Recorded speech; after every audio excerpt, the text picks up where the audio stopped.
प्यारे बच्चों, स्वागत है आपका अपने YouTube channel unique academic institute में।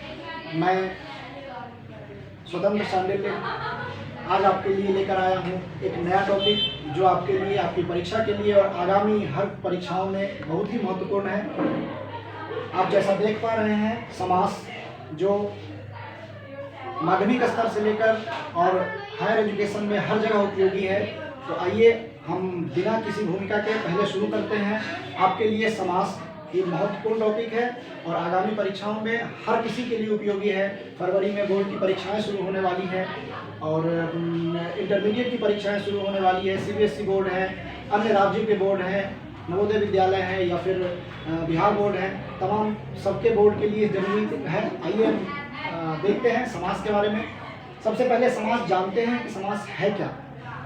जैसा कि आप परिभाषा में पढ़ें, मैं एक बार पढ़ रहा हूँ, आप देखेंगे कि दो या दो से अधिक पदों के मेल से नए सार्थक शब्द बनाने की क्रिया को समास कहते हैं।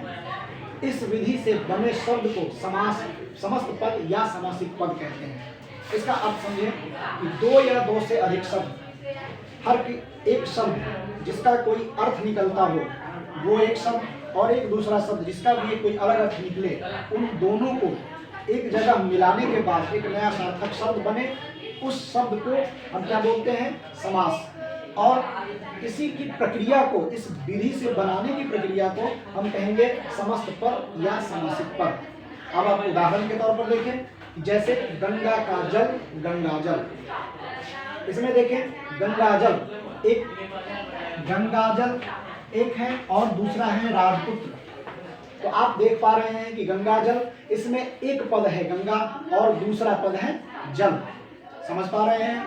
एक पद है गंगा, दूसरा पद है जल, और एक पद है इसमें राजा और दूसरा पद है पुत्र। तो आप देखें कि गंगाजल, उसमें इसका विग्रह करते हैं, इसको अलग कर रहे हैं, तो पता चलता है कि गंगा एक अलग जल का नाम है और वो जल कैसा है? तो गंगा का है। आप देख पा रहे हैं। इसी तरह राजा का पुत्र, राजपुत्र, इस दोनों को दूसरा सार्थक शब्द है। इसमें दो सार्थक शब्द हैं, एक है राजा और दूसरा है पुत्र। तो राजा का पुत्र, इसका एक नया सार्थक शब्द क्या निर्माण हुआ?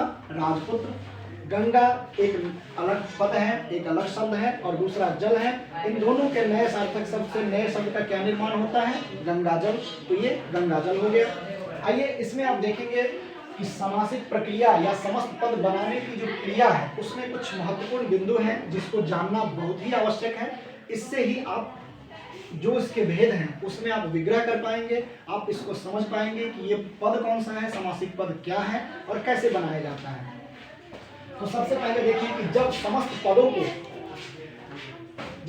पदों को पुनः पृथक पृथक किया जाता है तो उसे समास विग्रह कहा जाता है। जैसे आप यहाँ आप देखें, उदाहरण के तौर पर राजपुत्र, एक नया सार्थक शब्द निर्माण हुआ, ये समास की प्रक्रिया हो गई, ये समास है। अगर हम इसे पुनः अलग अलग करते हैं तो ये क्या कहलाएगा? समास विग्रह। जैसे मैंने राजपुत्र का राजा का पुत्र अलग अलग कर दिया, तो ये समासिक विग्रह है, ये समास विग्रह। विग्रह का मतलब होता है अलग करना। दूसरा आप महत्वपूर्ण बिंदु देखें कि समास में न्यूनतम दो पदों अथवा शब्द अनिवार्य होता है। इसमें हर हाल में कम से कम कितने शब्द होने चाहिए? दो शब्द। और उन दोनों शब्दों के ही मेल से आप जैसा देख पा रहे हैं कि दो या दो से अधिक पद या शब्द। तो दो या दो से अधिक, तो मिनिमम जो न्यूनतम संख्या होगी शब्दों की वो क्या होगी? दो होगी। तीसरा आप देखें कि प्रथम शब्द को प्रथम पद या पूर्व पद तथा दूसरे शब्द को उत्तर पद अथवा अंतिम पद कहेंगे। आप समझ सकते हैं कि किसी भी चीज को अगर चिन्हित किया जाए तो उसका एक नाम होना चाहिए। तो जैसे आप देखिए, राजा का पुत्र, राजपुत्र, ये प्रथम पद है और ये पुत्र द्वितीय पद है। लेकिन इसका किस नाम से हम इसे जानेंगे? इसे हम कहेंगे पूर्व पद। राजा यहाँ हो जाएगा पूर्व पद और पुत्र उत्तर पद। राजा यहाँ पूर्व पद, पुत्र उत्तर पद। ठीक इसी प्रकार गंगा यहाँ क्या हो जाएगा? यहाँ गंगा हो जाएगा पूर्व पद और जल उत्तर पद हो जाएगा। तो इसको भी जानना जरूरी है कि प्रथम पद या पूर्व पद क्या है, उत्तर पद अथवा अंतिम पद क्या होता है। चौथा और अंतिम महत्वपूर्ण बिंदु है कि समास की प्रक्रिया में विभक्तियों अथवा युग्मकों का लोप हो जाता है। आप देखेंगे कि विग्रह करने के समय, विग्रह होने के बाद उसके बीच में एक युग्मक जो जोड़ने का काम करता है, दोनों को मिलाने का काम करता है, या जो विभक्ति आप कारक पढ़ते हैं, विभक्तियां जो होती हैं कर्ता से लेकर और संबंध तक, उन विभक्तियों का भी इसमें लोप हो जाता है, अथवा अर्थात वो वहाँ से हट जाता है, वहाँ उसका उपयोग, वहाँ उसकी सार्थकता नहीं रहती है। जैसे आप देखें गंगा जल, गंगा का जल, यहाँ ये एक विभक्ति भी है या एक युग्मक भी है, ये जोड़ने का काम कर रहा है, दोनों के बीच विग्रह में ये शामिल है, लेकिन नए शब्द निर्माण में इसकी भूमिका खत्म हो जाती है और ये नए शब्द निर्माण में गंगाजल बन जाता है। ठीक इसी तरीके राजपुत्र, राजा का पुत्र, ये दोनों युग्मक अथवा विभक्ति, इनका लोप हो जाता है, उसके बाद समासिक शब्द का निर्माण होता है। आप इस बात को समझ पा रहे हैं। चलिए अब मैं आगे इस पर फिर आपको ले चलता हूँ, इसके भेद पर। आइए देखते हैं कि समास की परिभाषा के बाद समास के भेद। हर किसी में परिभाषा के बाद कुछ भेद होते हैं, तो उसी प्रकार से समास में कुल 6 भेद हैं जो आप लोगों के लिए महत्वपूर्ण है। यूँ तो उसके 10 भेद हैं, लेकिन जो महत्वपूर्ण भेद हैं आपके लिए हम वो महत्वपूर्ण भेद लेकर आए हैं। और आप देखिए कि पहला इसमें है तत्पुरुष समास, और दूसरा है कर्मधारय समास, तीसरा अव्ययी भाव समास, चौथा द्विगु समास, पांचवा द्वंद्व समास और छठा बहुव्रीहि समास। ये 6 समास हैं, समास के भेद हैं। और इसके बाद अभी हम आपको फिर शुरू करते हैं तत्पुरुष समास, उसकी परिभाषा। आइए अब देखते हैं इसके पहले भेद में तत्पुरुष समास आता है। तत्पुरुष समास के बारे में हम जानते हैं, उसकी परिभाषा क्या है। तो देखें कि तत्पुरुष समास में उत्तर पद प्रधान होता है तथा पूर्व पद गौण होता है। इसमें प्रायः उत्तर पद विशेष्य होता है तथा पूर्व पद विशेषण होता है। आप देखें इसमें जैसे कि 2 शब्द कम से कम होने चाहिए समास में, उसमें पहले पद को पूर्व पद कहा जाता है और दूसरे पद को उत्तर पद अथवा आखिरी पद या अंतिम पद कहा जाता है। तो इसमें कहा गया कि उत्तर पद प्रधान होता है, जो बाद का पद होगा वो प्रधान होगा, उसकी भूमिका महत्वपूर्ण होगी, और पूर्व पद गौण होता है। गौण का ये मतलब नहीं कि उसका कोई उपयोग नहीं होता है, उसकी अपेक्षा उसका महत्वपूर्ण वो कम हो जाता है, लेकिन उसकी उपयोगिता होती है। जबकि 2 सार्थक शब्द बनेंगे तभी एक नया शब्द निर्माण होगा। तो इसमें आप देखें कि उत्तर पद विशेष्य होता है और पूर्व पद जो है वो विशेषण है। विशेषण में क्या होता है कि वो विशेष्य की विशेषता बता देता है, वो विशेषण कहा जाता है। आप उदाहरण के तौर पर देखें कि रसोई के लिए घर, रसोई घर, ये विग्रह है आपका, रसोई के लिए घर, रसोई घर। अब यहाँ 2 पद हैं, एक है रसोई के लिए और दूसरा है घर। आप देखेंगे इसमें तो घर क्या है, घर है विशेष, जिसकी विशेषता बता रहा है रसोई के लिए। इसका मतलब रसोई के लिए हो गया विशेषण और घर हो गया विशेष। इसी प्रकार इसका महत्वपूर्ण उत्तर पद हो गया घर और पूर्व पद हो गया रसोई के लिए। तो यहाँ के लिए आपका युग्मक है या आप कहें तो विभक्ति भी है, लेकिन रसोई और घर ये दोनों मिलकर एक नया शब्द निर्माण करके एक समास बनाते हैं, इसे हम कहते हैं रसोई घर। आइए इसमें भी तत्पुरुष समास में कुछ भेद उसके हैं जिसमें आपको समझने में आसानी होगी। जब आप विग्रह करेंगे तो आप समझ पाएंगे कि तत्पुरुष समास में क्या क्या उसके भेद हो सकते हैं, कैसे विग्रह बनाया जाता है। आप विग्रह बनाने में सबसे पहले महत्वपूर्ण है आपको इस विग्रह को जानने से पहले या तत्पुरुष समास के भेद को जानने से पहले आप याद करें, जब आप कारक पढ़े होंगे तो कारक में 8 भेद हैं कारक के और उसकी कुछ विभक्ति हैं। आपको याद होगा इसमें 8 विभक्ति है, लेकिन तत्पुरुष समास में जब विग्रह किया जाता है शब्दों का तो कुछ एक संबोधन है और दूसरा है कर्ता। इन दोनों का विग्रह, इन दोनों का तत्पुरुष समास में कोई उपयोग, इसकी भूमिका नहीं होती है। बाकी इन सबका होता है, आप याद होगा, नहीं तो आप इसको बगल से आप देख सकते हैं स्लाइडर के माध्यम से कि कर्ता ने कर्म को करण से अथवा द्वारा, संप्रदान को के लिए अपदान से, अधिकरण ने पर, संबंध काके की, संबोधन हे अरे।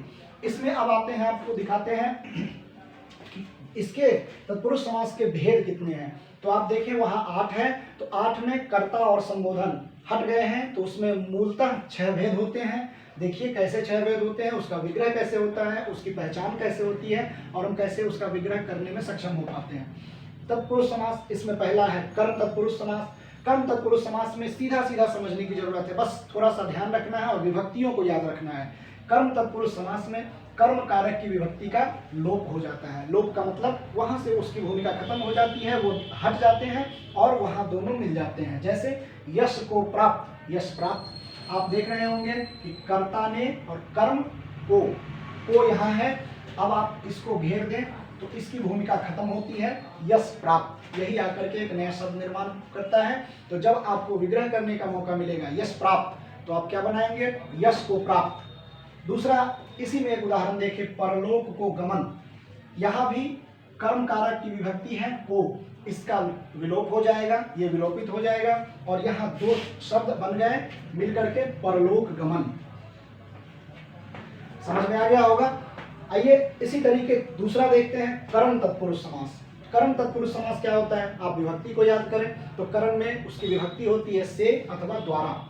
कर्म तत्पुरुष समास में कर्म कारक की विभक्ति का लोप हो जाता है। सीधे सीधे शब्दों में आप ये समझे कि इसकी विभक्ति जहां विलोपित हो जाती है वो दोनों शब्द आपस में मिल जाते हैं, एक नया शब्द निर्माण करते हैं। वही चीज बाद में कर्म तत्पुरुष समास के अंतर्गत आ गया, वही शब्द। इसका उदाहरण देखिए, अकाल से पीड़ित। अकाल से पीड़ित आप यहाँ देख पाएंगे कि से कर्म कारक की विभक्ति है। अगर ये इसकी परिभाषा हटा दी जाए, आपसे ये कहा जाए कि अकाल से पीड़ित, अकाल पीड़ित कौन सा समास है, तो आप विग्रह जैसे ही करेंगे तो इसमें से आएगा।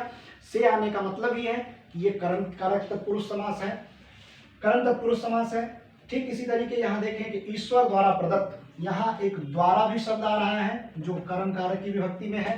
तो ईश्वर द्वारा प्रदत्त, ये दोनों अगर विलोपित हो जाए, अकाल से पीड़ित, से हट जाए अकाल पीड़ित और यहाँ द्वारा हट जाए तो ईश्वर प्रदत्त, ये आपका यहाँ दूसरा भेद इसका हो रहा है। अब आप देखते हैं तीसरे भेद की ओर। आइए अब देखते हैं तीसरा, संप्रदान तत्पुरुष समास। संप्रदान तत्पुरुष समास क्या है, इसकी क्या पहचान हो सकती है, कैसे हम जानेंगे कि संप्रदान तत्पुरुष समास है। तो इसका सीधा सीधा है, जैसे आपने कर्म में और कर्म में पढ़ा है, ठीक इसी तरीके संप्रदान तत्पुरुष के बारे में जानिए कि संप्रदान तत्पुरुष में संप्रदान कारक की विभक्ति का लोप हो जाता है। वहाँ आपको पता चल जाएगा, स्वतः ही आप जान पाएंगे कि ये संप्रदान तत्पुरुष है। जब आपको विभक्ति के बारे में पता होगा कि संप्रदान तत्पुरुष की विभक्ति क्या होती है, जैसा कि आपको पता होगा संप्रदान तत्पुरुष की विभक्ति है के लिए। तो देखें आप इसके उदाहरण में कि आराम के लिए कुर्सी, आराम कुर्सी। दूसरा उदाहरण देखिए, गुरु के लिए दक्षिणा, गुरु दक्षिणा। अब आप देखते हैं कि इसमें इसकी विभक्ति, संप्रदान की विभक्ति क्या है, के लिए, यहाँ भी वही विभक्ति है। इन दोनों का विलोपन हो जाता है और एक नया शब्द निर्माण होता है, आराम कुर्सी। दूसरा निर्माण होता है गुरु दक्षिणा। हम इसे पहचान जाते हैं, जैसे ही इसका विग्रह करते हैं पता चल जाता है के लिए आया तो हम समझ जाएंगे कि यह संप्रदान तत्पुरुष समास है। आइए अगला देखते हैं, चौथा, अपदान तत्पुरुष समास। अपदान आपको पता होगा, कारक पढ़े होंगे, तो कारक में अपदान में अलगाव का बोध होता है। उस अलगाव में उसकी विभक्ति चिन्ह क्या है, से, उसकी पहचान है से। अपदान तत्पुरुष से, अपदान तत्पुरुष में, अपदान तत्पुरुष में अपदान कारक की विभक्ति का लोप हो जाता है। अपदान कारक की विभक्ति है से। तो जैसे आप देखें, पथ से भ्रष्ट, पथभ्रष्ट, यहाँ इसकी पहचान क्या है, इसकी विभक्ति क्या है, से। धन से हीन, धनहीन, यहाँ इसकी विभक्ति क्या है, से।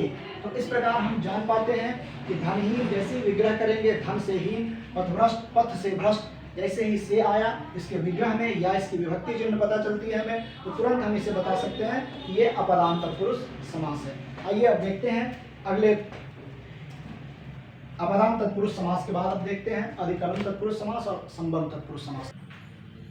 आइए अब देखते हैं इसके पांचवें तत्पुरुष समास के पांचवें भेद, यानी संबंध तत्पुरुष समास में आप जानते होंगे संबंध कारक की विभक्ति के बारे में। संबंध कारक की विभक्ति होती है का, के, की।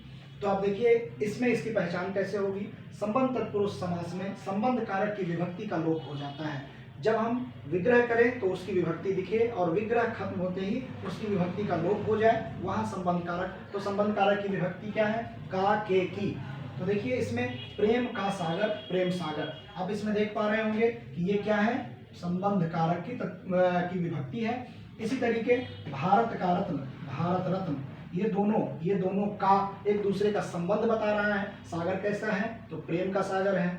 रत्न किसका है, तो भारत का रत्न है। इससे स्पष्ट हो रहा है कि ये संबंध कारक की विभक्ति है और यहाँ इसकी विभक्ति जैसे ही विलोपित होती है तो प्रेम सागर हो जाता है और का यहाँ हटने पर भारत का रत्न की जगह भारत रत्न हो जाता है।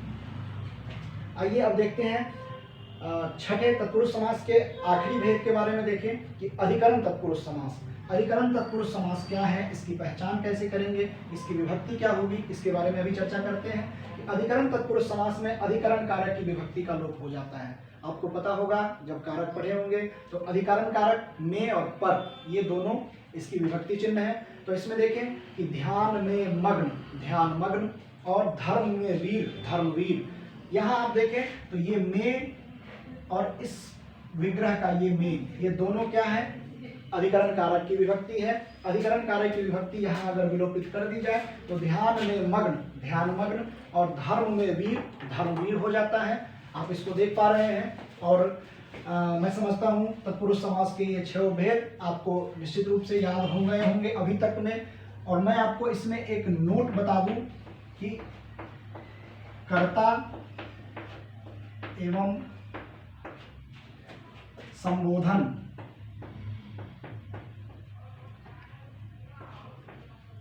इन दोनों का, संबोधन का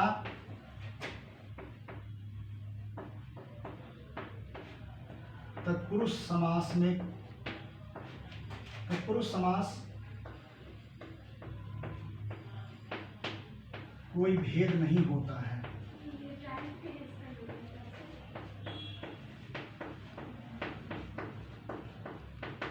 यानी आप तत्पुरुष समास में कर्ता एवं संबोधन कारक जो है उसका कोई भेद इसमें नहीं शामिल होता है। आइए अब देखते हैं समास के भेद। अभी आपने तत्पुरुष समास को देखा, फिर दूसरा समास है कर्मधारय समास। अब जानते हैं कि कर्मधारय समास है वास्तव में क्या, इसकी परिभाषा क्या होगी, इसकी पहचान क्या होगा, इसका विग्रह कैसे होगा, कैसे पहचानेंगे। तो देखिए इसमें है कि कर्मधारय समास में प्रथम पद विशेषण तथा अंतिम पद विशेष्य होता है, अथवा प्रथम पद उपमान तथा अंतिम पद उपमेय होता है। आपको पता होगा विशेष्य और विशेषण के बारे में आपने पढ़ा है। विशेष्य की विशेषता बताए वो विशेषण है। तो आप इसमें देखें कि प्रथम पद यानी जो कोई भी मैं 2 शब्द लूंगा उसका पहला पद क्या होगा, विशेषण होगा, और दूसरा पद विशेष्य हो जाता है। इसी में परिभाषा आगे बढ़ती है तो बताया जाता है कि प्रथम पद उपमान तथा अंतिम पद उपमेय होता है। अब उपमान और उपमेय क्या है, आप इसको साधारण अर्थ में, साधारण शब्दों में जाने, आपके लिए बहुत उपयोगी है। उपमान क्या है, वह जिससे किसी की तुलना की जाती है। किसी की भी तुलना करनी हो, बराबरी करनी हो, पहचान बतानी हो तो उस जगह हम उपमान का प्रयोग करते हैं, वो उपमान है। और उपमेय जो तुलना के योग्य हो, किसी की भी तुलना करनी हो किसी दूसरी वस्तु से, दूसरी चीज से, तो उसे हम कहेंगे उपमेय। अब जैसे आप उदाहरण देखें कि उपमान और उपमेय जो तुलना के योग्य है। माना कि मैंने नयन की तुलना मुझे करनी है, आंख की तुलना करनी है, तो ये नयन यहाँ क्या होगा, उपमेय होगा। और इसकी तुलना हम किससे करते हैं, तो चलो कि मान लिया कि मैंने इसकी तुलना कमल से कर ली, मैंने कमल से इसकी तुलना कर ली, तो यहाँ इन दोनों का जो एक मेल होगा वो क्या हो जाएगा, कमल नयन। कमल नयन। आप देखिए फिर से तुलना के योग्य क्या है यहाँ, नयन, और इसकी तुलना किससे की गई, कमल से। तो जिससे तुलना होगी वो उपमान है, और जिसकी तुलना होनी है, जिसकी बराबरी करनी है, वो जो तुलना के योग्य है वो क्या हो जाएगा, उपमेय हो जाएगा। आइए इसी पर आधारित आप कुछ उदाहरण देखें कर्मधारय समास के कि कैसे पहचानेंगे कर्मधारय समास में। तो प्रधान है जो अध्यापक, ये आपका विग्रह है, प्रधान है जो अध्यापक, अथवा नीला है जो कमल, प्रधानाध्यापक और नील कमल। प्रधान है जो अध्यापक ये विग्रह, इसका सार्थक शब्द क्या निर्माण हुआ, प्रधानाध्यापक। नीला है जो कमल, इसका सार्थक शब्द निर्माण हुआ नील कमल। अब आप देखें इसमें विशेष्य और विशेषण और उपमान और उपमेय दोनों इस परिभाषा के अनुरूप विग्रह में समाहित है। और अगर आपको किसी प्रकार की दिक्कत हो तो उपमान और उपमेय के इस भेद को आप समझ सकते हैं। आइए अब अगले भेद की ओर चलते हैं। तीसरा,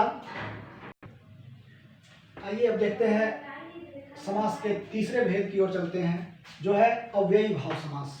जैसा कि नाम से स्पष्ट है, अव्यय, व्यय मतलब खर्च, वो खर्च न हो वो अव्यय है, वो हर परिस्थिति में उसी प्रकार रहे। तो आप देखें, अव्यय के बारे में व्याकरणिक रूप से जाने तो जिन शब्दों पर लिंग, काल, कारक आदि से कोई प्रभाव नहीं पड़ता है, या अर्थात वह अपरिवर्तित रहता है, वही अव्यय कहा जाता है। वो खर्चता नहीं, वो खर्च नहीं हो सकता है। तो आइए अव्ययी भाव समास के बारे में जानते हैं कि जिस समास में पहला पद अव्यय हो, अव्ययी भाव समास कहलाता है। जिस समास में पहला पद अव्यय हो, अव्ययी भाव समास कहलाता है। और इसका पहला पद प्रधान होता है, मुख्य रूप से पहला पद महत्वपूर्ण है। तो देखिए कि अव्ययी भाव समास पहला पद कैसे अव्यय है, तो इसके कुछ उदाहरण हैं कि बिना काम के, यानी बेकाम, इसका ये पहला पद, ये जो बिना है ये अव्यय हो जाएगा। जीवन भर, आजीवन, ये भर, हर हाल में, इस व्याकरण के